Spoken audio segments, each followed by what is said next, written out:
प्रिय विद्यार्थियों, आज मैं आपको श्री बाल गंगाधर तिलक के सामाजिक विचारों से अवगत करवाऊंगा। बेजी तिलक का सामाजिक चिंतन, सामाजिक दर्शन, सामाजिक दृष्टिकोण, सामाजिक परिकल्पनाएं, सामाजिक संरचना के विषय में, सामाजिक व्यवस्था के विषय में उनके क्या दृष्टिकोण हैं, क्या सिद्धांत हैं, क्या मान्यताएं हैं। तो आज के इस लेक्चर में हम बाल गंगाधर तिलक के सामाजिक दर्शन पर अध्ययन करेंगे। तो आइए हम डिस्कस करते हैं। बाल गंगाधर तिलक भारत के एक सच्चे समाज सुधारक थे। राजनीतिक मिशन के साथ साथ सामाजिक व्यवस्था पर भी उनकी गहरी पकड़ थी। तत्कालीन सामाजिक परिस्थितियों को वो अच्छी तरह से समझते थे। उन्हें पता था कि भारत में बहुत सारी सामाजिक कुरीतियाँ हैं, सामाजिक रूढ़ियाँ हैं, सामाजिक बुराइयाँ हैं, उनको दूर करना आवश्यक है। लेकिन उनको दूर करने से पहले हमें राजनीतिक सुधार करने की आवश्यकता है। अगर राजनीतिक सुधार होंगे तो सामाजिक और आर्थिक सुधार अपने आप हो जाएंगे। तिलक से पूर्ववर्ती जितने राजनीतिक चिंतक आए, उन्होंने ब्रह्म समाज, आर्य समाज, प्रार्थना समाज, कई तरह के समाज और संगठनों की रचना करके समाज सुधार के प्रयास किए और माना कि हम पहले समाज सुधार करें, फिर राजनीतिक सुधार करें, यानी राजनीतिक स्वतंत्रता प्राप्त करें। लेकिन तिलक अपने पूर्ववर्ती राजनीतिक चिंतकों से हटकर थे। वो चाहते थे कि पहले राजनीतिक सुधार हो, यानी भारत को राजनीतिक स्वतंत्रता मिले, बाकी चीज़ें जैसे कि सामाजिक सुधार है, आर्थिक सुधार है और दूसरे सुधार हैं, वो अपने आप हो जाएगी। तिलक चाहते थे कि समाज सुधार हिंसक ढंग से न हो, समाज सुधार शांतिपूर्ण ढंग से होना चाहिए।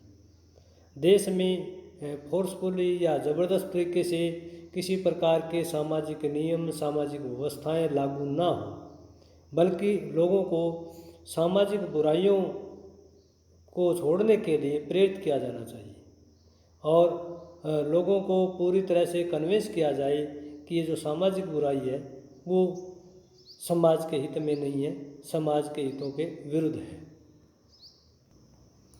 तिलक चाहते थे कि कोई भी कार्यक्रम है, चाहे वो सामाजिक कार्यक्रम हो, आर्थिक कार्यक्रम हो, वो तत्काल लागू न किया जाए, क्योंकि उन्होंने कहा कि अगर सरकार बलपूर्वक किसी समाज सुधार कार्यक्रम को लागू करती है तो उसे आम जनता के आक्रोश का सामना करना पड़ेगा।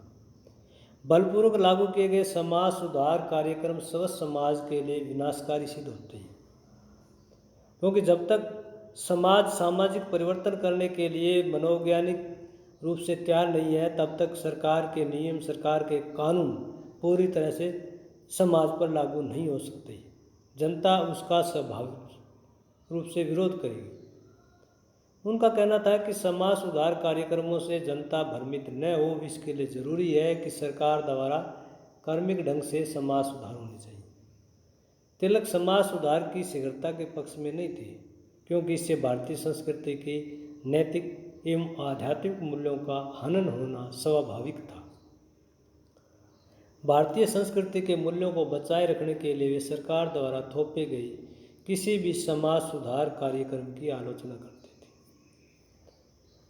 बाल गंगाधर तिलक चाहते थे कि भारतीय समाज में बहुत सारी बुराइयां हैं, बहुत सारा पिछड़ापन है, बहुत सारे आडंबर हैं, बहुत सारी कुरीति हैं, लेकिन ब्रिटिश सरकार कोई कानून बना करके, कोई नियम बना करके भारतीय समाज पर नहीं थोप सकती। इससे भारत की सभ्यता और संस्कृति के जो आदर्श हैं वो प्रभावित होगी। धीरे धीरे लोगों को कन्विंस करना होगा, धीरे धीरे स्टेप वाइज जो है सामाजिक सुधार के कार्यक्रम हमें करने होंगे और शांतिपूर्ण ढंग से करने होंगे।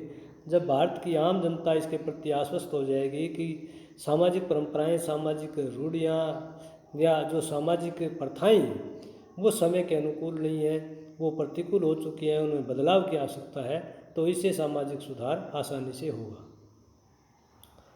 तिलक ये भी चाहते थे कि सामाजिक सुधार से पूर्व राजनीतिक सुधार हो, पूर्ववर्ती जितने भी राजनीतिक चिंतक हुए हैं उन्होंने कहा है कि पहले समाज सुधार हो, आर्थिक सुधार हो, शैक्षिक सुधार हो, उसके बाद धीरे धीरे राजनीतिक सुधार हो जाएगा, यानी भारत को स्वतंत्रता मिल जाएगी। लेकिन तिलक पूर्ववर्ती राजनीतिक चिंतकों के विरुद्ध है। उनका कहना है कि राजनीतिक सुधार होंगे तो सामाजिक सुधार और आर्थिक सुधार अपने आप हो जाएंगे। उनका कहना था कि हमें सामाजिक सुधारों के लिए ब्रिटिश सरकार से मांग नहीं रखनी चाहिए, बल्कि इससे पहले हमें राजनीतिक स्वतंत्रता की आवश्यकता है और इसकी प्राप्ति के लिए अथक प्रयास करने चाहिए। तिलक का विश्वास था कि राजनीतिक स्वतंत्रता मिलने से सभी सामाजिक बुराइयों और कुरीतियों का अंत हो जाएगा। तिलक का मानना था कि राष्ट्र के नवनिर्माण के लिए स्वराज की प्राप्ति आवश्यक है और इसके बगैर किसी भी प्रकार का सामाजिक परिवर्तन नहीं किया जा सकता। 1919 में तिलक ने कहा, मैं नहीं मानता कि राजनीतिक स्वतंत्रता से पूर्व सामाजिक पुनर्निर्माण को अपने हाथ में लेना चाहिए। मैं राजनीतिक काम को अधिक महत्व देता हूँ। जब तक हमारे पास अपनी नियति निश्चित करने की शक्ति और अधिकार नहीं है, तब तक व्यापक रूप से हमारे राष्ट्र का पुनरुत्थान मेरे विचार में संभव नहीं। उनका कहना था कि पहले राजनीतिक स्वतंत्रता हो, हमें कानून निर्माण, नियम निर्माण, नीति निर्माण, प्रशासन करने का अधिकार हो और उसके बाद हम आसानी से सामाजिक कुरीतियों को दूर कर सकते हैं, समाज में बदलाव कर सकते हैं, समाज में परिवर्तन कर सकते हैं। जो व्यवस्थाएं, जो नियम, जो प्रथाएं, जो व्यवस्थाएं पुरानी हो चुकी है, समाज को आगे बढ़ने से रोक रही है, वो स्वतः ही धीरे धीरे समाप्त हो जाएंगी।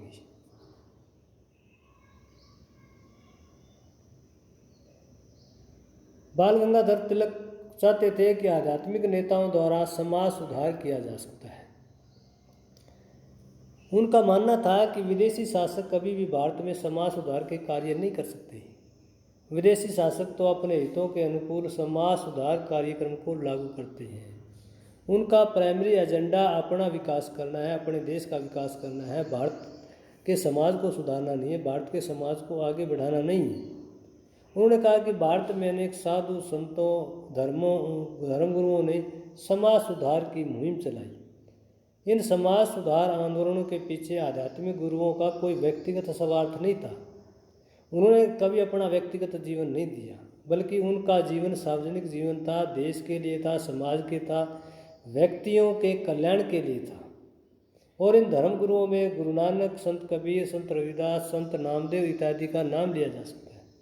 इन धर्मगुरुओं ने आम जनता की सामाजिक बुराइयों को समाप्त करके एक आदर्श जीवन जीने का मार्गदर्शन दिया। इन धर्मगुरुओं ने कभी अपने लिए जीवन नहीं जिया, अपने एक धर्म विशेष के लिए, एक जाति विशेष के लिए, एक क्षेत्र विशेष के लिए, एक प्रदेश या एक गोत्र विशेष के लिए इन्होंने अपना जीवन नहीं जिया, बल्कि पूरी मानवता के कल्याण के लिए इन्होंने आजीवन संघर्ष किया। समाज के अंदर जितनी भी सामाजिक बुराइयां थी, चाहे वो जातिवाद की हो, संप्रदायवाद की हो, पंथवाद की हो, लिंगवाद की हो, जितनी भी समस्याएं थी, उन समस्याओं के ऊपर उन्होंने फोकस किया और भारत के लोगों का आह्वान किया कि ये जो समस्याएं हैं, ये जो सामाजिक कुरीतियां हैं, इनको छोड़ने पर ही समाज में सुधार हो सकता है, समाज आगे बढ़ सकता है। इसलिए बाल गंगाधर तिलक चाहते थे कि ब्रिटिश सरकार कभी भी भारत में सामाजिक सुधार नहीं कर सकती। उनका सामाजिक सुधार करने का अपना एजेंडा है, जिसमें वो अपना हित देखते हैं। भारतीय समाज का हित उसमें दिखाई नहीं देता। भारत में समाज सुधार करने का कार्य आध्यात्मिक गुरुओं को करना चाहिए। जैसा कि इतिहास में उन्होंने बताया कि गुरु नानक, संत कबीर, संत रविदास, संत नामदेव इत्यादि जितने भी संत महापुरुष आए, उन्होंने समाज में जितनी बुराइयां थी उनको छोड़ने के लिए लोगों को प्रेरित किया। बाल गंगाधर तिलक छुआछात के बिल्कुल विरुद्ध थे। उन्होंने कहा कि जातिवाद और छुआछात की भावना ने हिंदू धर्म को पीछे की ओर धकेल दिया। छुआछात के विषय में उनका कहना था, यदि ईश्वर ने छुआछात को सहन करना है तो मैं कभी उसे ईश्वर नहीं मानूंगा। Once upon a time, he said, if a God were to tolerate untouchability, I would not recognize him as God at all. उन्होंने कहा कि अगर कोई ईश्वर के रूप में, ईश्वर के प्रतिनिधि के तौर पर है, और वो अनटचेबिलिटी को टॉलरेट करता है, अनटचेबिलिटी को मानता है, तो मैं ऐसे प्रतिनिधि को ईश्वर नहीं मानता। तिलक ने माना कि आध्यात्मिक गुरु छुआछात या जातिवाद में विश्वास रखता है तो वह पाखंडी या ढोंगी है। मैं उसे ईश्वर या ईश्वर का प्रतिनिधि मानने के लिए बिल्कुल भी तैयार नहीं हूँ। जितने भी आध्यात्मिक गुरु हैं वो जाति, धर्म, नक्षत्र, भाषा इत्यादि से ऊपर उठकर होते हैं, पूरी तरह से निष्पक्ष होते हैं। वो पूरी मानवता की भलाई के लिए, मानवता के कल्याण के लिए आते हैं और उस अपना पूरा जीवन जो है उसी में वो कुर्बान कर देते हैं। बाल गंगाधर तिलक भारत में बाल विवाह के पूरी तरह से विरुद्ध थे। उनका मानना था कि बाल विवाह एक सामाजिक बुराई है और इसे अवश्य समाप्त करना चाहिए। उन्होंने कहा कि विवाह के लिए लड़की की आयु 16 वर्ष और लड़के की आयु 20 वर्ष निश्चित हो। उनका मानना था कि किसी भी आयु वर्ग में वैश्य संतान उत्पत्ति और घरेलू जिम्मेदारी निभाने में सक्षम नहीं होते। उनका मानना था कि एक आयु वर्ग के उपरांत ही लड़का और लड़की संतान उत्पत्ति के योग्य होते हैं, सक्षम होते हैं और घरेलू जिम्मेदारी निभाने के सक्षम होते हैं। छोटी उम्र में लड़का हो चाहे लड़की हो, उसकी शादी होने से वो सामाजिक और पारिवारिक जो जिम्मेदारी है उसको निभाने में पूरी तरह से सक्षम नहीं होते। इसलिए बाल विवाह के सारे हमें दुष्परिणाम दिखाई देते हैं। उनका कहना था कि बाल विवाह से न तो लड़की का शारीरिक विकास हो पाता है और न ही बौद्धिक विकास। उनका मानना था कि बाल विवाह से अनेक प्रकार की पारिवारिक समस्याएं आती हैं जिनका समाधान करना काफ़ी कठिन होता है। इसलिए उन्होंने अपनी पुत्रियों का विवाह भी 15 वर्ष की आयु के बाद किया। बाल गंगाधर तिलक ने इस सामाजिक बुराई के विरुद्ध हमेशा लोगों को प्रेरित किया कि एक निश्चित आयु में ही लड़के और लड़कियों की शादी हो ताकि वो परिवार की, समाज की, देश की जिम्मेदारी निभाने के लिए पूरी तरह से योग्य हो, पूरी तरह से सक्षम हो और जिस लक्ष्य के लिए उन्होंने शादी की है उस लक्ष्य में वो सफल हो। बाल गंगाधर तिलक ने भारत में दहेज प्रथा जैसी सामाजिक बुराई का विरोध किया है। उनका कहना था कि दहेज के कारण स्त्रियों को अनेक प्रकार की पारिवारिक समस्याओं का सामना करना पड़ता है। वे दहेज प्रथा को भारत से पूरी तरह से समाप्त करने के पक्ष में थे। उनका कहना था कि दहेज प्रथा से समाज में दहेज लेने व देने की प्रतिस्पर्धा बढ़ती है, जिससे गरीब व्यक्ति को अपने बच्चों का विवाह करने में कई प्रकार की परेशानी होती है। अमीर व्यक्ति दान दहेज देने में किसी प्रकार की हिचकिचाहट नहीं करते, पूरी तरह से सक्षम होते हैं, लेकिन उनकी देखा देखी दूसरे व्यक्ति भी इसी तरह से दान दहेज में प्रतिस्पर्धा करते हैं, तो ऐसे परिवारों को कई प्रकार की आर्थिक कठिनाइयों का सामना करना पड़ता है। उन्होंने माना कि दहेज प्रथा हिंदू धर्म की, हिंदू समाज की एक भयंकर बुराई है, इसे अवश्य ही समाप्त करना चाहिए। इसके लिए जितने भी सामाजिक नेता हैं, जितने भी आध्यात्मिक गुरु हैं, उनको समाज में संदेश देना चाहिए कि न दहेज लें और न दहेज दें, क्योंकि दहेज जो है एक प्रकार का भारतीय समाज के लिए सामाजिक अभिशाप है, जो परिवार जैसी व्यवस्था के लिए सफल संचालन के लिए एक बड़ा अवरोधक है। बाल गंगाधर तिलक ने भारत में विधवा विवाह का समर्थन किया। उन्होंने कहा कि विधवाओं की स्थिति भारत में सम्मानजनक नहीं है। विधवाओं को इकार्त और अपमान की दृष्टि से देखा जाता है। हर तरह के सामाजिक कार्यक्रमों में, धार्मिक कार्यक्रमों में, सांस्कृतिक कार्यक्रमों में विधवाओं की पूरी तरह से एंट्री पर बैन होता है। उनको सम्मान की या शुभ की दृष्टि से नहीं देखा जाता। इसलिए विधवाओं का जो है पुनर्विवाह होना चाहिए, उनको भी उसी तरह से मान सम्मान मिलना चाहिए जिस तरह से समाज में अन्य स्त्रियों को है। उन्होंने कहा कि विधवा विवाह को धर्मशास्त्रों द्वारा भी स्वीकृति मिलनी चाहिए, तभी देश में विधवाओं की दयनीय स्थिति में सुधार लाया जा सकता है और समाज में उनको घृणा की दृष्टि से नहीं बल्कि सम्मान व जिम्मेदार स्त्री की दृष्टि से देखा जा सकता है। उन्होंने उन व्यक्तियों की बहुत प्रशंसा की जिन्होंने समाज में विधवाओं के साथ पुनर्विवाह करके इस सामाजिक बुराई को समाप्त करने का संकल्प लिया। एक प्रकार से बाल गंगाधर तिलक चाहते थे कि समाज में जितनी समस्याएं हैं, विशेष करके विधवा विवाह जैसी समस्याएं, अगर उनके साथ युवक शादी कर लेते हैं, पारिवारिक जिम्मेदारी निभाने के लिए पूरी तरह से स्वेच्छा से तैयार होते हैं, तो समाज के अंदर धीरे धीरे जो है विधवाओं का भी अन्य स्त्रियों की तरह मान सम्मान होने लगेगा, उनको भी घृणा की दृष्टि से देखने पर जो है स्वतः ही पाबंदी लग जाएगी।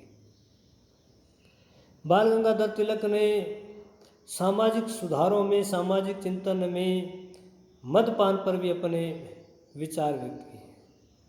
उन्होंने मद्यपान पर प्रतिबंध लगाने की वकालत की है। उनका कहना था कि भारत जैसे सभ्य और संस्कृत देश में मद्यपान नहीं होना चाहिए। मदिरा पान से व्यक्ति की बुद्धि भ्रष्ट होती है, वह अपने धर्म और कर्म के पथ से पूरी तरह से विमुख हो जाता है। उन्होंने कहा कि मद्यपान एक भयंकर बुराई है जिससे मनुष्य में अनेक प्रकार के अवगुण समा जाते हैं। शराबी व्यक्ति न तो अपने हितों के बारे में सोचता है, न देश की स्वाधीनता के बारे में संघर्ष करता है, न परिवार या समाज के बारे में चिंतन करता है। उसके जो लक्ष्य हैं वो व्यक्तिगत हो जाते हैं। इसलिए मद्यपान जो है, शराब का जो यूज है, उस पर पूरी तरह से प्रतिबंध लगना चाहिए। इसको किसी भी दृष्टिकोण से उचित नहीं ठहराया जा सकता। बाल गंगाधर तिलक ने कहा कि समाज में जितनी सामाजिक बुराइयां हैं, सामाजिक आडंबर है, रीति रिवाज है, परंपराएं हैं जो समय के अनुकूल नहीं हैं, जो अप्रासंगिक हो चुके हैं, जो समाज के आगे बढ़ने में अवरोधक बने हुए हैं, ऐसे समाज सुधार के कार्यक्रम में सबसे पहले व्यक्ति को अपने ऊपर प्रैक्टिकल करना चाहिए, अपने ऊपर लागू करना चाहिए। उनका कहना था कि मात्र समाज सुधारकों के उपदेश से समाज प्रेरित नहीं होता, बल्कि उपदेशक या सुधारक स्वयं सुधारों को अमल में लाता है तो समाज उनकी बातों और विचारों का स्वयं अनुसरण करने लगता है। तिलक का मानना था कि केवल बातें करने से कोई व्यक्ति प्रभावित नहीं होता जब तक कि सुधारक इस तरह का व्यवहारिक जीवन जीने का अभ्यस्त नहीं होता या अमली जीवन में इसका, व्यवहारिक जीवन में इसका अनुसरण नहीं करता। तिलक का मानना था कि केवल विचार करने से, केवल भाषण देने से, लोगों को उपदेश देने से किसी प्रकार का समाज सुधार नहीं होगा। जब तक कि जितने भी उपदेशक है, धर्म गुरु है, सामाजिक राजनीतिक नेता है, वो अपने व्यवहारिक जीवन में इस तरह की सामाजिक बुराइयों का त्याग नहीं करते हैं, सामाजिक बुराइयों की निंदा नहीं करते हैं, समाज सुधार को अपने जीवन में लागू नहीं करते हैं, तब तक समाज में किसी प्रकार का सुधार नहीं होगा। समाज उन्हीं से जो है प्रेरणा ग्रहण करता है जो समाज सुधारक, उपदेशक प्रैक्टिकली इनको अपने जीवन में लागू करते हैं।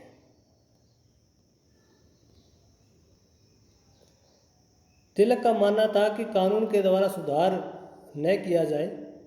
उनका मानना था कि राज्यों के कानून की कोई हमें आवश्यकता नहीं है कि हम राज्य कानून बना करके किसी प्रकार का समाज सुधार करे, बल्कि प्रत्येक व्यक्ति अपनी अंतरात्मा की आवाज़ के आधार पर इसे स्वतः अपना सकता है। तिलक यह भी चाहते थे कि समाज सुधार कार्यक्रमों का पश्चिमीकरण नहीं किया जाए, क्योंकि इससे भारत की गौरवमयी सभ्यता एवं संस्कृति के नष्ट होने का खतरा है। वे चाहते थे कि भारतीय समाज सुधार के कार्य भारतीय दृष्टिकोण से होने चाहिए। हिंदू समाज में व्याप्त सामाजिक कुरीतियों और अंधविश्वासों का अंत समाज सुधारकों द्वारा होना चाहिए, न कि विदेशी शासकों के कानूनों द्वारा। उनका मानना था कि विदेशी शासक भारतीय समाज के ढांचे में व्यापक परिवर्तन करके पश्चिम के सामाजिक दर्शन को उन पर थोप सकते हैं। तिलक चाहते थे कि भारत में सामाजिक परिवर्तन होना चाहिए, लेकिन भारतीय दृष्टिकोण से होना चाहिए, भारत के धर्मगुरुओं द्वारा, भारत के आध्यात्मिक नेताओं द्वारा, भारत के सामाजिक उपदेशकों द्वारा, राजनेताओं द्वारा इस तरह की मुहिम चलाई जानी चाहिए कि वो देश काल की परिस्थितियों के अनुसार जो भी सामाजिक बुराइयां हैं, जो भी सामाजिक कमियां हैं, जो भी सामाजिक सुधार के योग्य चीज़ें हैं, सामाजिक परिवर्तन के योग्य विचार हैं, उनको फलीभूत करें, उनको आम जनता को अपनाने के लिए प्रेरित करें। इस तरह के कार्यों के लिए, समाज सुधार के कार्यों के लिए हमें किसी कानून बनाकर जनता पर थोपने की आवश्यकता नहीं है।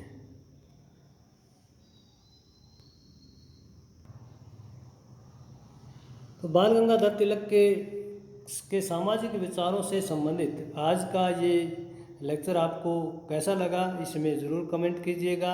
अगर ये लेक्चर आपको पसंद आता है तो आप इसे लाइक कीजिए, अपने मित्रों के साथ शेयर कीजिए और ये मेरा जो YouTube चैनल है इसको सब्सक्राइब करना न भूलिए, ताकि आने वाली हर नई वीडियो आप तक आसानी से पहुंच सके। धन्यवाद।